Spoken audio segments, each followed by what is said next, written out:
सम्माननीय बंधुओं, मैं हरिओम तिवारी, अध्यक्ष जनसंग्राम पार्टी,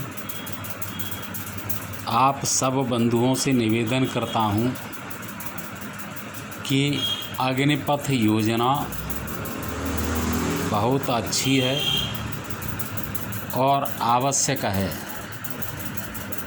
क्योंकि दुनिया के सभी देश अपनी सेनाओं को अपग्रेड कर रहे हैं।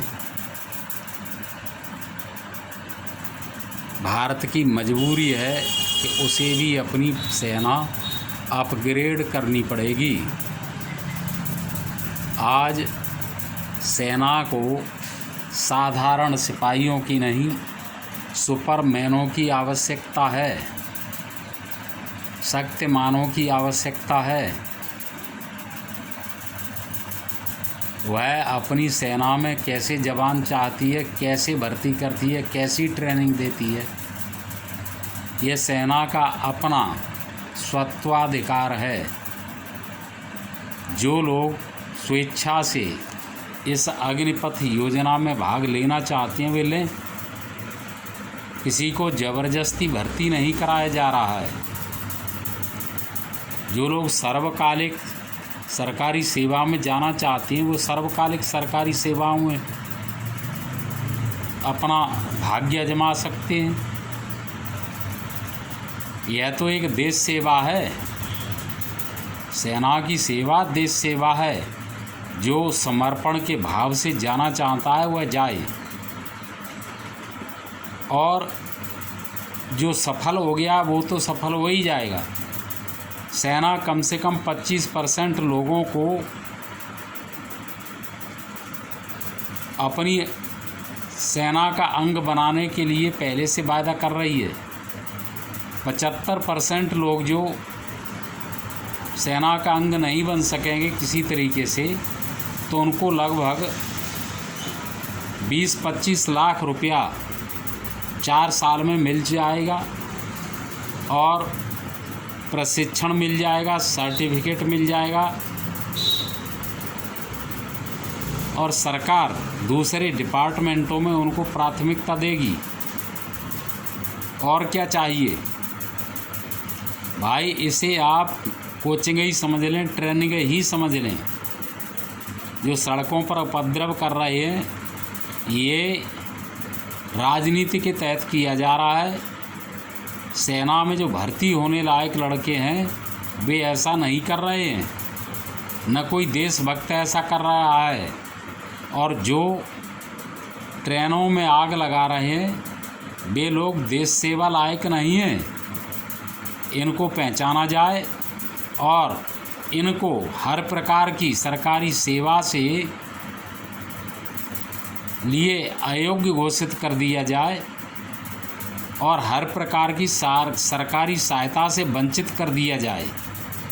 ये देश को जलाने वाले लोग देश की सेवा नहीं कर सकते हैं।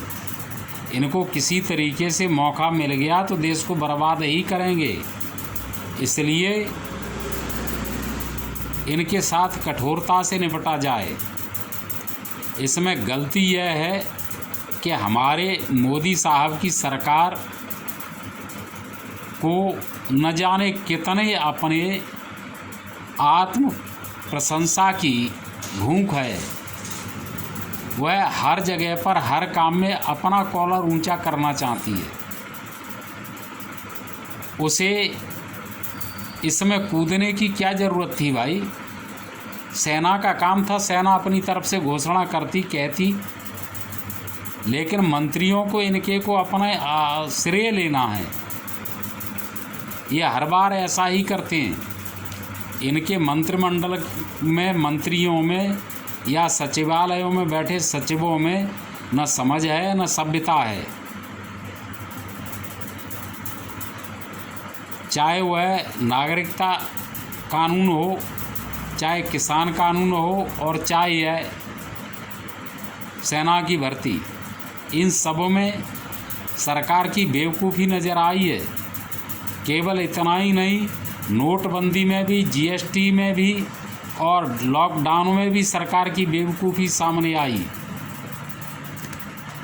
एक और मैं दूसरी बात बताता हूँ, इस पर आप अच्छी तरीके से गौर करें पूरा देश। ये जो बीजेपी है वह भारतीय जनता पार्टी नहीं है, यह बी कांग्रेस है। जो कांग्रेस करती है वही बीजेपी करती है। जैसे अंग्रेज़ों ने भारतीय स्वतंत्रता संग्राम को गुमराह करने के लिए कांग्रेस का गठन किया था, उसी तरीके से कांग्रेसियों ने मिलकर के भारतीय संग्राम को, हिंदुत्व की लड़ाई को, भारतीय सभ्यता संस्कृति की लड़ाई को गुमराह करने के लिए भाजपा का गठन किया गया। जिन लोगों ने भाजपा का गठन किया बेशक कांग्रेसी थे और यह कांग्रेस का साथ देती है। दूसरी कोई हिंदूवादी पार्टी, दल या संगठन उभरता है तो उसे नष्ट कर देती है।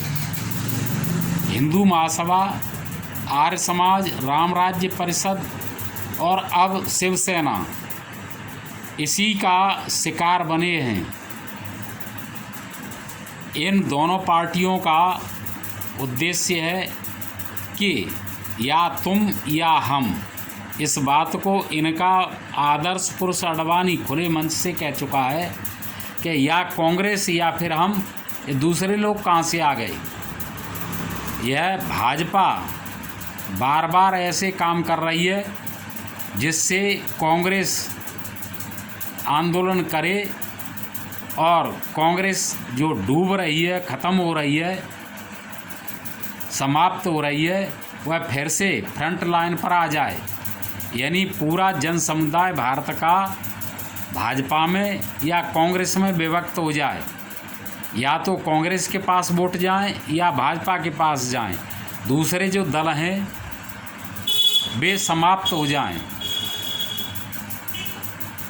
इनका मकसद पूरा होता रहे। जो कांग्रेस करती है वही भाजपा करती है।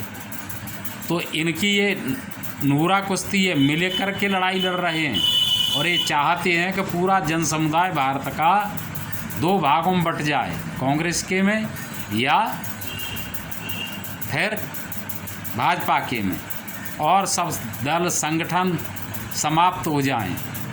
जय हिंद, नमस्कार।